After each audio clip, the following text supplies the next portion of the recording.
My name is Mara Ellison, and 3 years ago I sold almost everything I owned to move to Singapore for a 2-year engineering contract. Almost everything, except the one thing I refused to let go of. A 1-bedroom condo on the east side of Portland, Oregon. 640 square feet of hardwood floors and a view of a parking lot, but it was mine. I'd saved for 4 years to buy it. I paid the mortgage every single month from 22 time zones away.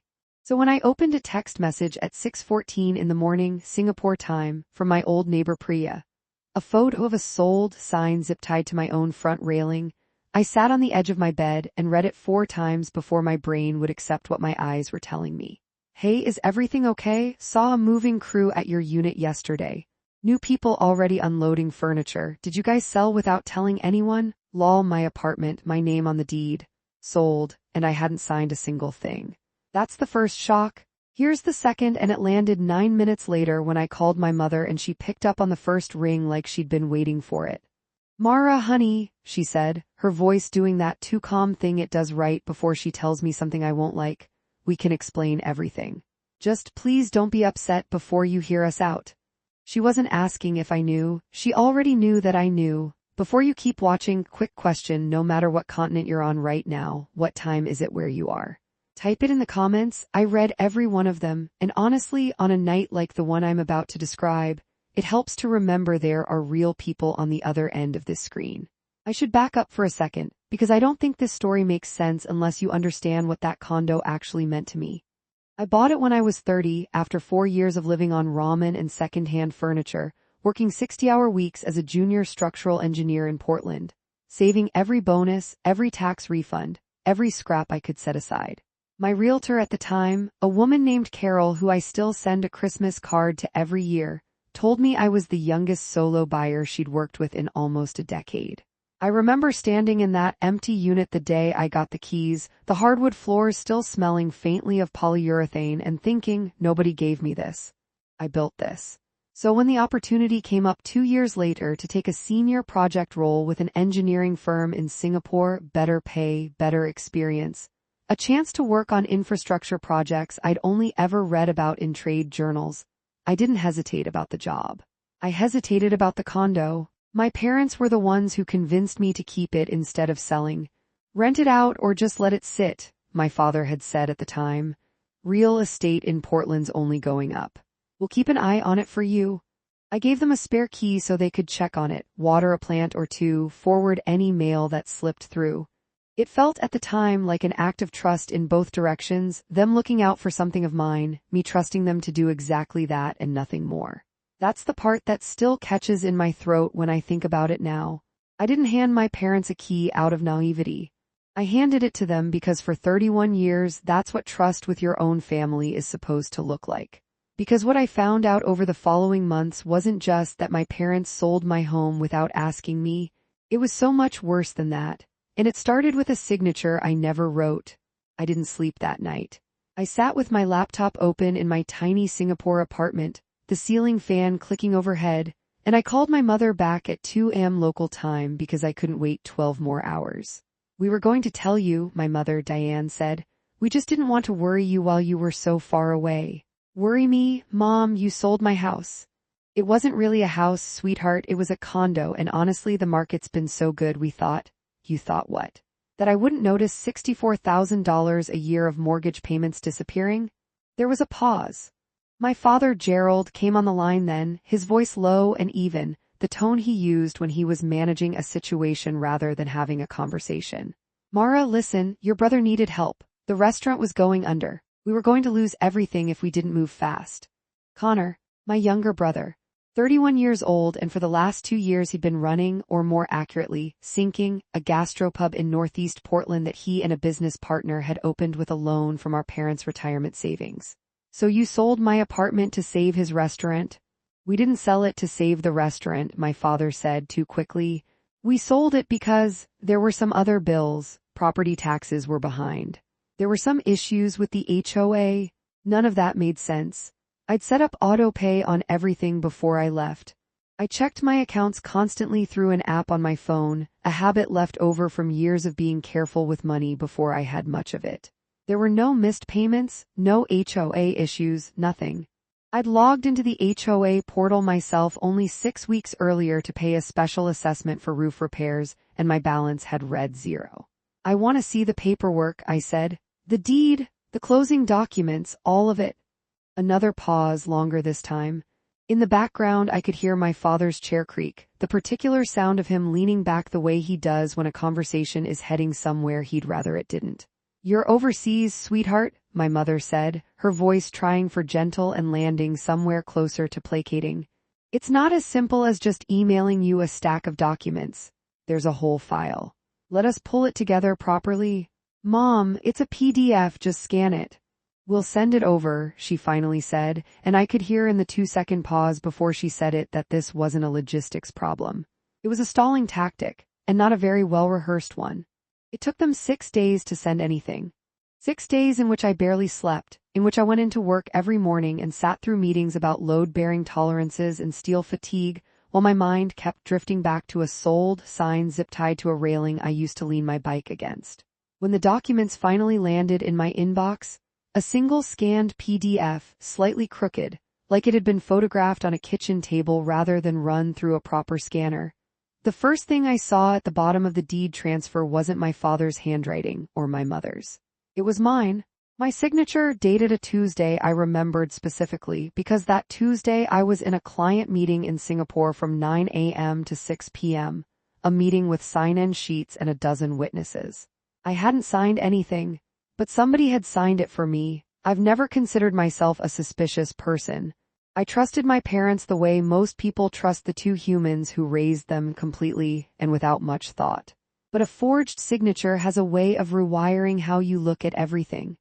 I pulled up every document I had with my real signature, my passport application, my mortgage closing package from 4 years earlier, a rental agreement from college. I compared them pixel by pixel against the signature on the deed transfer. My real signature has a small loop on the M, and the E at the end trails off in a straight diagonal line. The signature on the deed had no loop at all. The E curled back on itself. It was close enough to fool someone who wasn't looking hard, but it wasn't mine. I didn't say anything to my parents yet. Instead, I did something I'm not proud of, but I don't regret. I found a forensic document examiner online, a woman named Renata Castillo who did remote consultations, and I paid $400 for a preliminary handwriting analysis. I sent her 5 samples of my authentic signature and a scan of the deed. 3 days later, her report came back. Her conclusion, in careful, clinical language: significant inconsistencies in letter formation, stroke pressure, and baseline slant suggest the questioned signature was not produced by the same author as the known exemplars. Further analysis recommended. In plain English, somebody had forged my name on a legal document transferring ownership of my property. I asked Renata, in a follow-up call I probably didn't need to pay for but did anyway, how confident forensic examiners typically are in findings like this. She told me handwriting analysis isn't an exact science the way DNA is, but that the inconsistencies she'd found, particularly the missing loop and the reversed slant on the terminal letter, were the kind of markers that hold up well in both civil litigation and, when necessary, criminal proceedings. "People think forgery is about copying someone's signature perfectly," she said. "In my experience, it's almost never perfect. Forgers get close enough to fool a busy person glancing at a stack of papers. They rarely fool someone looking specifically for the differences." That distinction stuck with me. Whoever forged my name hadn't been trying to fool me. They'd been trying to fool a system, a title company, a closing agent, a notary that was never designed to look as closely as I now was. But a forged signature on its own doesn't sell a house. In Oregon, a deed transfer for real property needs to be notarized.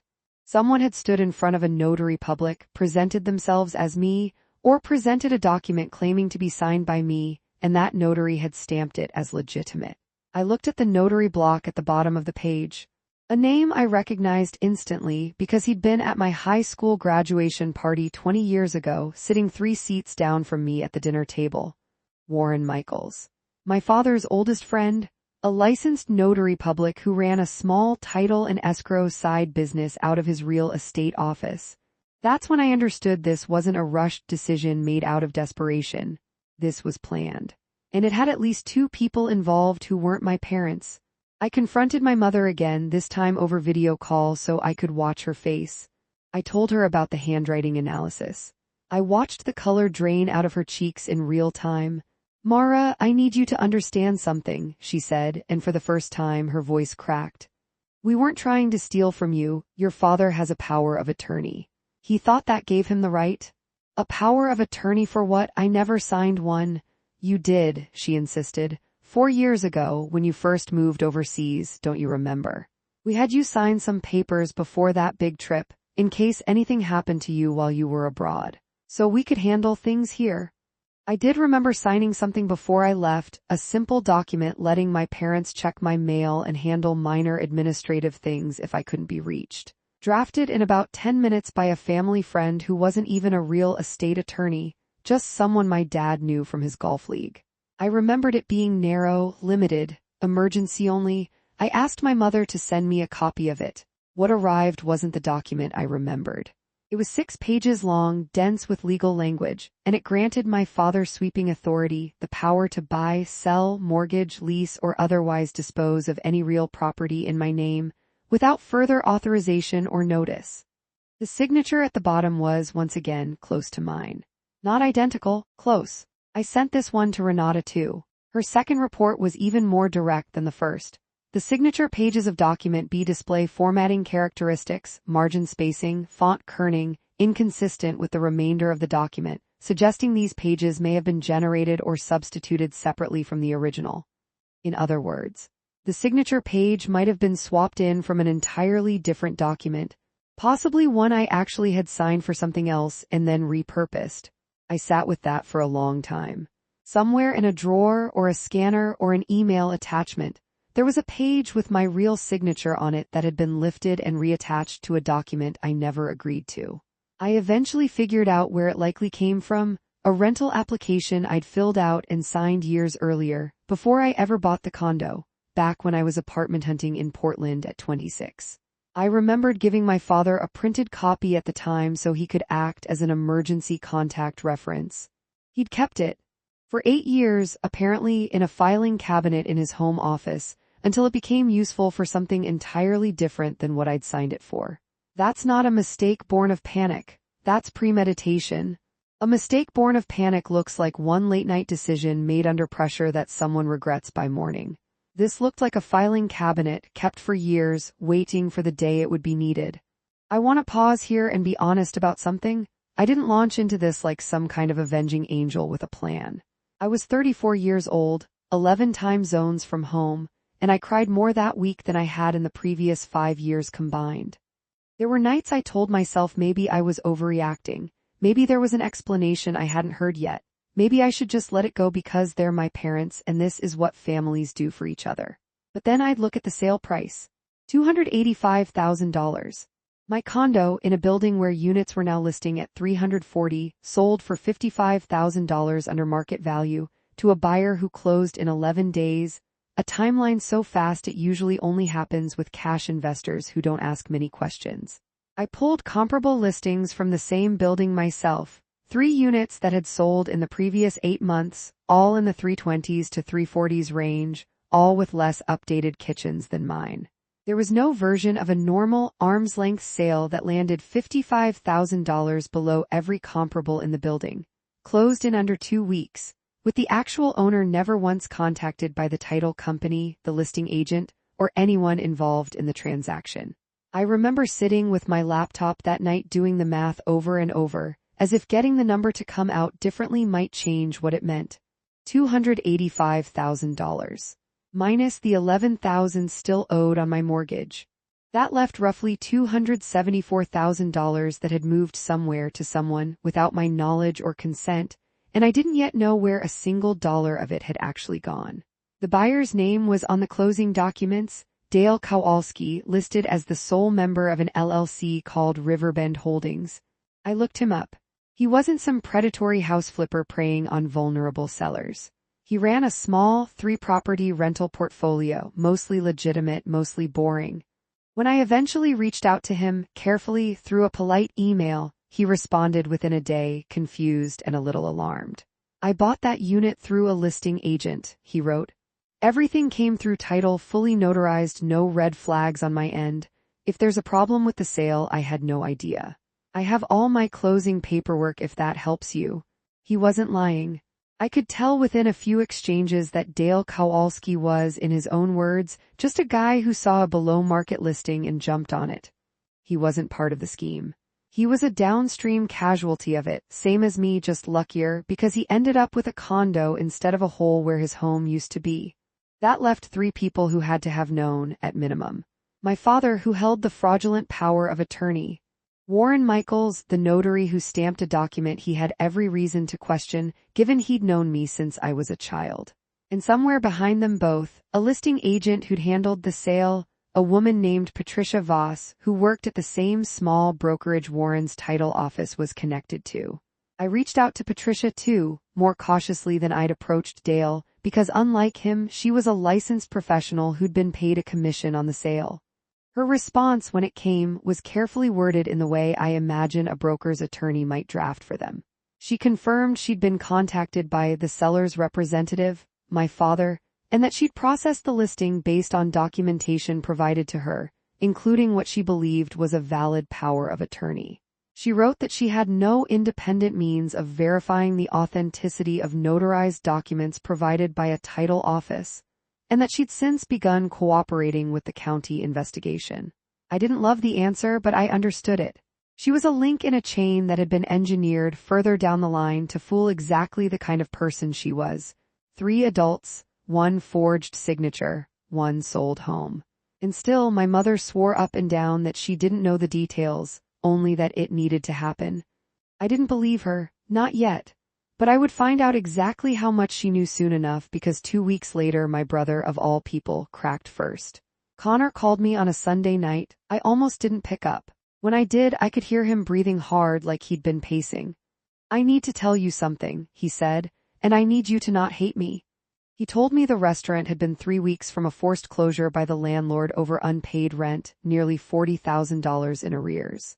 Our parents had already drained a chunk of their retirement account trying to keep it afloat over the previous year, and there was nothing left. Connor said our father came to him one night, sat him down, and told him not to worry about where the money would come from. Connor's restaurant, a place called the Hollow Oak, had opened almost 3 years earlier with a genuinely good concept behind it. Locally sourced small plates, a rotating tap list, the kind of place that got a glowing write-up in the local Alt Weekly during its first 6 months. But a good concept doesn't fix bad timing. Rising ingredient costs, a business partner who quietly stopped showing up to shifts, a lease signed right before commercial rents spiked across the neighborhood. Connor had been treading water for over a year, taking on debt to cover debt, never quite admitting to anyone, including himself, how close it was to sinking entirely. I kept thinking if I could just make it 18 more months, it would turn around, he told me, his voice rough. Dad kept saying the same thing. I think we both just wanted to believe it long enough that neither of us had to say out loud how bad it actually was. I swear to you, Mara, I thought they were taking out a home equity loan on their own place, Connor said, his voice shaking. I didn't know it was your condo until after it closed. Dad told me after the fact. He said you'd understand eventually that you were the one who was doing fine and we needed it more. You were the one who was doing fine. That phrase would come back to me again and again over the following months, because I would eventually learn it wasn't an offhand comment. It was something close to a family doctrine, the quiet logic that had justified everything. I asked Connor directly, did he know about the forged power of attorney? No, he said. I swear on my life I didn't know any signatures were faked. I thought Dad actually had authority to do this. I thought it was legal, just not something you'd agreed to yet. I believed him, mostly because of how he reacted next. 2 days later, without me asking, Connor sent me a screenshot of a text thread between him and our father from 4 months earlier, before the sale even closed. Dad, talked to Warren, he can get it done quiet and fast if we go this route. Says not to worry about the paperwork, he'll handle it. Connor, are you sure this is okay? Feels like a lot. Dad, it's fine. Mara doesn't need to know until it's done. Easier that way for everyone. Easier that way for everyone. Reading those words from my own father about me was the moment this stopped feeling like a misunderstanding and started feeling like something I needed to actually fight. I flew home 3 weeks after that message. I told my parents I was coming for what I called a visit and let them believe it was about reconciliation. It wasn't a lie exactly. I did want reconciliation. I just wanted the truth first, and I'd learned by then that truth wasn't something my family handed over voluntarily. Before I even landed, I did one more thing. I filed a formal complaint with the Oregon Secretary of State's Notary Oversight Division against Warren Michaels, attaching Renata's 2 forensic reports. Complaints like that trigger an investigation, and investigations mean records get pulled, bank records, notarial journal entries, the whole log a notary is legally required to keep of every signature they witness. 2 weeks after I filed, an investigator named Officer Bate Ockafer from the county's fraud unit called me. She told me the notary board complaint had been flagged and cross-referenced with a separate red flag. Warren Michaels' notarial journal for the date in question had 2 conflicting entries, one showing a signing at 10 a.m. at his office, and title company GPS metadata from the closing agent's tablet placing the electronic notarization stamp as being generated at 11:47 p.m. the night before, from an IP address registered to my parents' home address, not Warren's office. In other words, the notarization hadn't happened the way it was supposed to happen at all. It had been backdated and fabricated to look like a proper in-person signing. Officer Ockafer explained the mechanics to me plainly over the phone, in the patient tone of someone who'd clearly walked other people through this exact kind of discovery before. A remote online notarization is legal in Oregon under certain conditions, she said, but it requires the signer to appear on video, present valid ID to the notary in real time, and the notary has to retain a recording of that session for a set number of years. Mr. Michaels' journal claims an in-person appointment, but the metadata on the actual notarial stamp shows it was generated electronically, at night, from a residential IP address that isn't his. Those 2 things can't both be true. Someone fabricated the appearance of a proper notarization after the fact. I asked her what that meant for Warren specifically. It means, at minimum, he's looking at losing his commission, she said. Whether it goes further than that depends on what else turns up and honestly on what your family decides to pursue. I met Warren myself once before any of this became official. I went to his office unannounced, an unremarkable storefront wedged between a dry cleaner and an insurance agency, the kind of place I'd probably walked past 100 times growing up without ever really looking at it. He looked older than I remembered, tired in a way that had nothing to do with age. "Your dad's been my friend for 30 years, he said, not quite meeting my eyes. "He came to me and said you 2 had talked it through, that you'd agreed, that you just weren't around to do the notarization in person because of the time difference, and he asked if there was a way to make it easier. I should have said no, I know that now. Did you ever actually see me, talk to me, verify anything?" He didn't answer. That silence told me everything the investigation would later confirm on paper. I hired a real estate and fraud attorney named Priyanka Shah, recommended by a former coworker whose sister had gone through something similar with a contested inheritance. Priyanka was direct in our first call. "This is a strong case on paper, but strong cases still take time. Deed fraud litigation in Oregon can run 6 months to 2 years, especially once a bona fide third-party buyer is involved." She laid out the path in front of me. First, we'd file a civil suit to void the deed transfer, naming my father and Warren Michaels as defendants, with the sale itself flagged for rescission. Second, the notary board investigation would run in parallel and could result in Warren losing his commission, a professional death sentence for a man in his late 60s whose entire income depended on it. Third, depending on what the county fraud investigator found, this could become a criminal matter, not just a civil one. "What about Dale Kowalski?" I asked. "He didn't do anything wrong." "Correct," Priyanka said.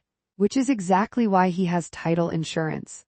If the deed is voided, his title insurer will likely make him whole, either by helping negotiate a settlement or, worst case, by paying his claim while pursuing the actual wrongdoers for reimbursement. He's not your target. Your father is." She walked me through what a rescission of the deed would actually require in practice: a formal complaint filed in Multnomah County Circuit Court, a certified copy of both forensic handwriting reports entered as exhibits, a subpoena for Warren Michaels' complete notarial journal for the preceding 2 years, and a request that the court freeze any remaining proceeds from the sale before they could be spent, moved, or hidden further. She was careful to tell me none of it was guaranteed to move quickly. Courts don't care that this is urgent to you emotionally, she said. They care about filing deadlines and evidentiary standards. I need you to be patient in a way that's going to feel unfair, because emotionally you're right and legally you still have to prove it. I asked her, near the end of that first call, whether cases like mine ever actually resulted in criminal charges against a parent. She was quiet for a moment before answering. Sometimes, she said. More often, families choose to pursue the civil remedy and let any criminal referral happen separately through the DA's office if it happens at all. That part isn't really up to you or me. It's up to what the county decides is worth prosecuting. My job is to get your property and your name back. What happens to your father legally after that is a separate question, and I want you to go into this understanding you may not get to control that part. That sentence sat heavy with me for days. Your father is... I'd spent 34 years thinking of my father as, at worst, emotionally distant, a man who showed love through fixing my car instead of saying, I love you. I had never once imagined a version of him capable of forging my signature and lying to a notary's face. But I had the text messages, I had the forensic report, I had the mismatched notarial journal, and slowly, painfully, I had to accept that the version of my father I'd built in my head and the version who actually existed were not the same person. I want to say here, because I know some of you are wondering, that filing this suit didn't feel like revenge in the moment. It felt like grief. Grief for the relationship I thought I had, wrapped inside a lawsuit I had no choice but to file. Here's where the story took a turn I genuinely didn't see coming. During discovery, the part of a lawsuit where both sides have to hand over relevant records, Priyanka's paralegal found something buried in 6 years of bank statements my father had been legally compelled to disclose. Not related to the condo sale at all, at least not directly. 3 years earlier, right around the time I first signed the actual limited document letting my parents check my mail while I was abroad, my father had also opened a joint home equity line of credit against their own house, using, in part, my name as a cosigner. I had never cosigned anything for my parents' house. Ever. When Renata analyzed that signature too, her conclusion was blunt. Consistent stroke characteristics with the previously examined question signature on document A, suggesting common authorship, likely the same individual who produced the earlier forged signature. The same hand had forged my name twice. Once on a HELOC application and once on the deed for my condo. This changed the entire shape of the case. It wasn't a single desperate decision made under pressure from Connor's failing restaurant. It was a pattern, a financial relationship with my identity that had been running in the background for 3 years without my knowledge, long before Connor's restaurant ever got into trouble. Priyanka's paralegal, a meticulous woman named Grace who I only ever spoke to over email, put together a timeline document that laid it all out chronologically, and seeing it in a single spreadsheet did something to me that hearing it in pieces over the phone hadn't. 3 years and 2 months earlier, the HELOC forgery, $60,000 drawn against my parents' house, my name used as a cosigner to qualify for a better interest rate. 2 years and 4 months earlier, a missed HELOC payment, followed by a refinance that quietly folded the missed payment into a new balance. 14 months earlier, Connor's restaurant partner buys him out under pressure, leaving Connor solely responsible for a lease he can't afford alone. 8 months earlier, my father first mentions the apartment to Warren Michaels, according to the text thread Connor eventually handed over. 4 months earlier, the forged power of attorney is drafted. 6 weeks earlier, my signature is forged onto the deed. 11 days later, the sale closes. Seeing it laid end to end like that, I understood something I hadn't let myself see before. This wasn't really about Connor's restaurant at all, not at its root. The restaurant was the trigger, the thing that finally forced my father's hand, but the underlying willingness to use my name and my property without asking had been sitting there, already rehearsed, for years before Connor ever needed saving. When I asked my mother directly, over the phone, why my father had forged a HELOC application in my name 3 years before any of this, her answer finally cracked something open. Your father's business before he retired, it never really recovered from 2009. She said quietly. We've been behind for years, Mara. We didn't want you to worry and you were always the one who could absorb things. You never asked us for help, Connor did constantly, you didn't, so we just started leaning on you without telling you. You never asked us for help, so we started leaning on you without telling you. I sat with that sentence for a long time. It wasn't just about money. It was an entire unspoken family arithmetic where my independence had been quietly reclassified as a resource to be spent. 4 months into the case, the Oregon Notary Oversight Board issued its ruling on Warren Michaels. His commission was permanently revoked, and the board's findings were forwarded to the county district attorney's office for potential criminal referral, since knowingly notarizing a fraudulent signature can constitute a felony under Oregon law, not just a professional violation. Warren didn't fight it. His attorney submitted a statement conceding the notarization was improperly performed, citing personal relationships and misplaced trust as context, not excuse. I felt almost nothing when I read the ruling, not triumph. A kind of flat, tired relief, the way you feel after finally turning off a smoke alarm that's been chirping for low battery for 3 days straight.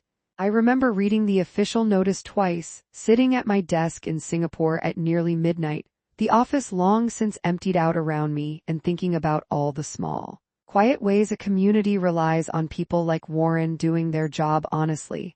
How a notary stamp is supposed to be one of the few small guarantees ordinary people get that a document is what it claims to be, and how easily that guarantee can be hollowed out by 30 years of friendship and one bad decision. I called my father that night not to gloat, but because I genuinely wanted to understand something. Did you ever think about what this would cost Warren? I asked him. Not just legally. His whole reputation, his business at his age. There was a long pause. I told myself he'd be fine, my father finally said.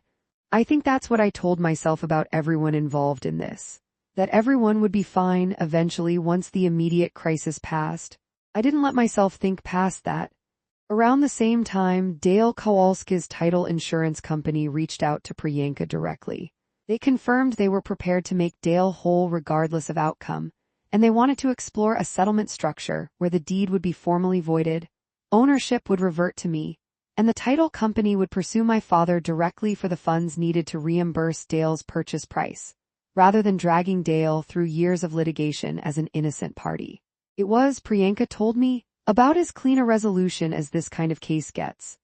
Dale would get his money back through the insurer. I would get my condo back, assuming my father, who by now had almost no liquid assets left after years of quiet financial strain, could actually be held accountable for the difference. That last part mattered more than I expected. Because getting a legal judgment against someone and actually collecting money from them are two very different things. My father might be found liable for fraud and still not have the means to pay a cent of it back, which meant this could end with a piece of paper declaring me right and very little else.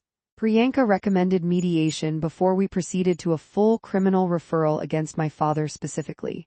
Partly for practical reasons, a criminal fraud conviction wouldn't put money back in my pocket any faster than a civil settlement.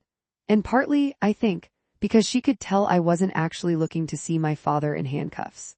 I was looking for the truth to be acknowledged and for some version of my life to be repaired. The mediation took place in a beige conference room in downtown Portland, 6 months after I first got Priya's text message. My mother, my father, Connor, their attorney, mine, and a mediator named Howard who spoke slowly and precisely, like every sentence cost him something. My father didn't apologize right away. He spent the first 20 minutes explaining the failing business, decades-old money he never told my mother about either. Apparently, a second mortgage from 2011 he'd hidden from everyone. A slow accumulation of financial rot he'd been quietly managing alone for over a decade, terrified of what it would mean if anyone found out he wasn't the provider he'd always presented himself as. I told myself it was temporary, he said at one point, staring at the table, that I'd fix it before you ever needed to know, and then it just kept not being fixed. It wasn't an excuse for the forgery, nothing is. But it was the first time I understood the shape of the fear underneath it. A man so afraid of being seen as a financial failure by his own children that he was willing to steal from one of them rather than admit it to either. My mother spoke next, and what she said surprised me more than anything my father had admitted. I want to be honest with you, she said, looking at her hands instead of at me. I didn't know about the forgery until after it was done. But I knew something wasn't right and I didn't push. I told myself it wasn't my place to ask too many questions about your father's business dealings. That's not an excuse. I think some part of me didn't want to know, because knowing would have meant I had to stop it. And I didn't know how to do that without blowing up this whole family. Howard, the mediator, let the silence sit for a moment before gently steering us back toward the practical matters. The actual terms of a settlement, the schedule of a repayment plan, the language that would need to go into a legally binding agreement. But that silence before he spoke was the most honest 30 seconds my family had shared with each other in years. We reached a structured settlement that day. My condo's deed would be voided and restored to my name, with the title insurer covering Dale Kowalski's reimbursement. My father would sign a legally binding repayment agreement to the title insurer's subrogation claim, secured against my parents' own house, to be paid over 10 years. The notary board referral would proceed regardless, since that wasn't something within our family's control to negotiate away. And at my specific request, Connor's restaurant debt, the thing that started this whole avalanche, would not be forgiven or restructured through me in any way.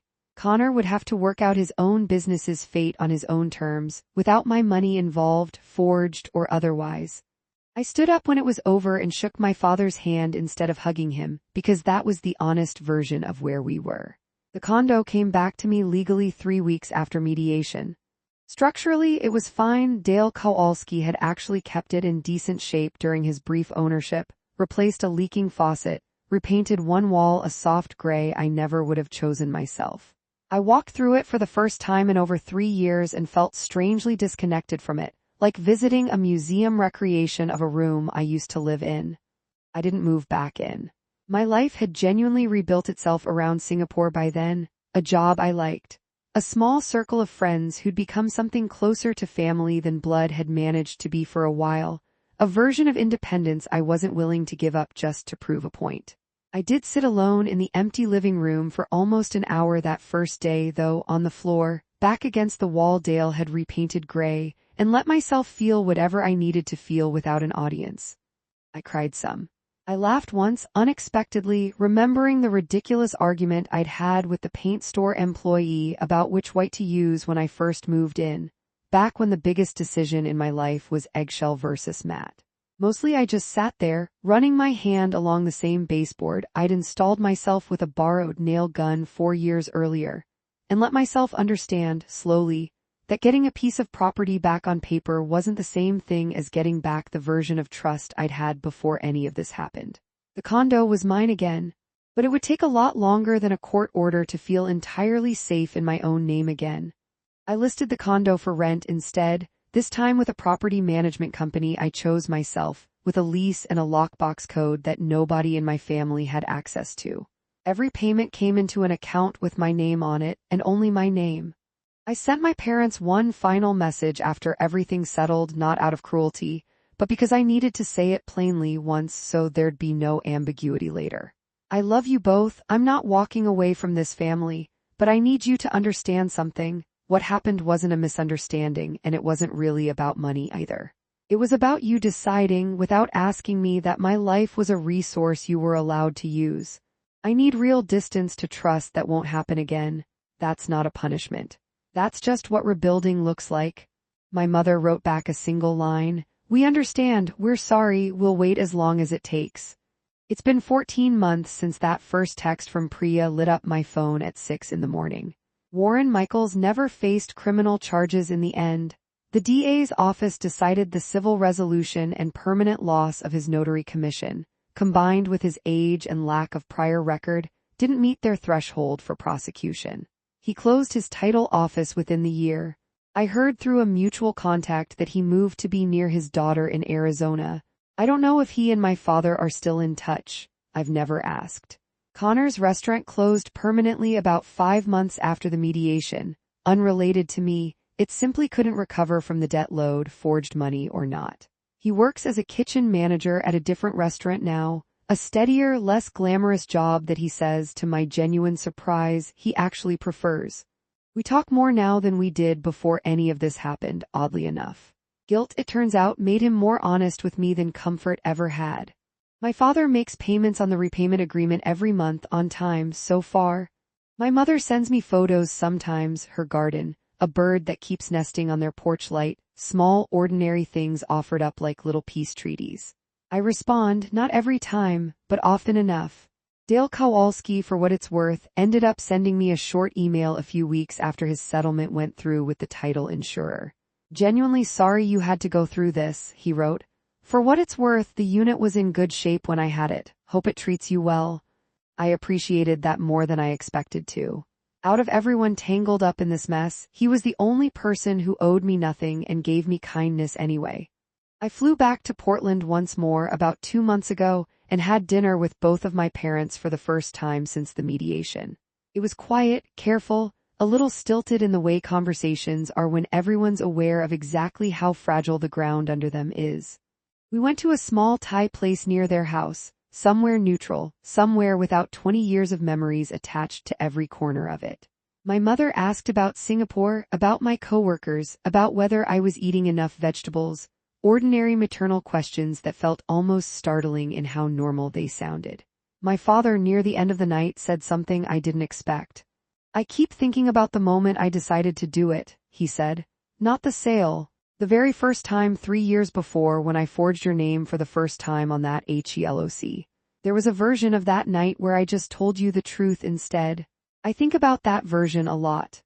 I didn't tell him it was okay because it wasn't, and I've stopped pretending things are okay when they aren't, just to make a room feel more comfortable. But I told him I was glad he could finally say it out loud. That felt like the more honest gift for both of us. People ask me sometimes if I regret filing the lawsuit, if there was a gentler way I could have handled it, a version where I let it go for the sake of family peace. I understand the question. I asked myself the same thing more nights than I can count. But here's what I keep coming back to. The peace my family was asking me to keep quiet for was never really peace. It was silence, dressed up to look like harmony, built on the assumption that I would always be the one absorbing the cost so nobody else had to feel the discomfort of asking directly.